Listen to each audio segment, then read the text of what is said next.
안녕하세요. 5분 뉴스 임지희입니다. 지금부터 5분 뉴스 시작하겠습니다.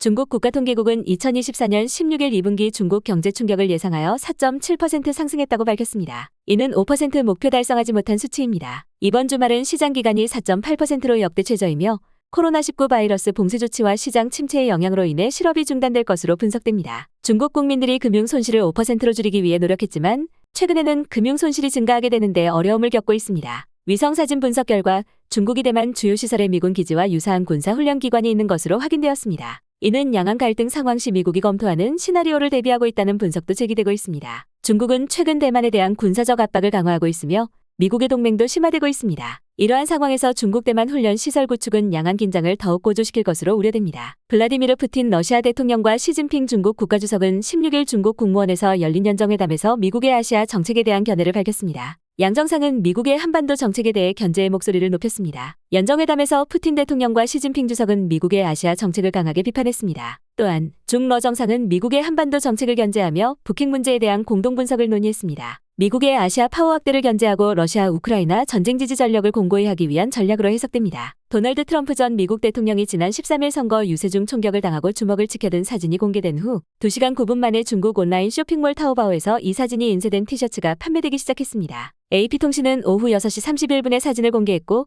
조 바이든 대통령은 오후 8시쯤 공식 입장을 밝혔습니다. SCMP는 중국 제조업체들이 이미 티셔츠 대량 생산 준비를 하고 있었다고 보도했습니다. 티셔츠 판매자 리즈네이는 광고를 올리자마자 3시간 만에 미국과 중국에서 2,000개 이상의 주문이 들어왔다고 말했습니다. 미국과 EU가 중국산 전기차에 추가 관세를 부과하자 중국은 미국의 전기차 보조금 정책이 불공정 무역인지 판단해달라며 세계무역기구 WTO의 전문가 패널 설치를 요청했습니다. 이는 미국의 인플레이션 감축법 IRA 이 자국산 전기차에만 최대 7,500달러의 보조금을 지급해 경쟁을 왜곡한다고 주장한 것입니다. 이 법안은 북미에서 조립한 전기차에 보조금을 제공하며 중국 자본 비율이 25% 넘는 업체가 제조한 배터리를 사용하는 전기차는 보조금 대상에서 제외됩니다. 오늘의 뉴스는 여기까지입니다. 시청해주셔서 감사합니다. 내일도 최신 소식으로 찾아뵙겠습니다.